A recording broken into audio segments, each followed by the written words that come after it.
In this guide, I'm going to show you how you can delete game progress and reset a game here on your Xbox. Before we do get into this guide, make sure to like the video and subscribe to the channel with all notifications on. It really does help the channel and lets us know that you want more content like this. We'd greatly appreciate it if at any point throughout this guide you did have any questions. Just ask them down in the comment section below and we could help you out further. I'm going to be doing my best to reply to every single comment down there. Now, obviously start by highlighting whatever game it is that you want to manage. You can do this on the home screen, or you can just do it in the games and apps section up at the very top. I'm just going to go ahead and say I want to do Hollow Knight right here. You're going to want to hit the menu button or the options button on your controller and select manage game and add-ons just like so. Open it up and then from here scroll down to the saved data option on here, select it, and then you can go ahead and remove the saved data from here. You can delete it from the console, which obviously removes it from the Xbox, or you can delete it from everywhere, which is going to remove it from the console and the cloud. If you do choose to delete from everywhere, your progress is going to be permanently erased though, so just keep that in mind.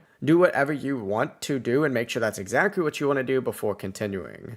But yeah, it really is as simple as that. If you guys did have any questions, just ask them down in the comment section below and we can help you out further. I'm going to be doing my best to reply to every single comment down there. Before you do leave this guide, make sure to like the video and subscribe to the channel with all notifications on. It really does help us out. Let us know that you want more content like this. We'd greatly appreciate it. Have a great rest of your day though. Peace.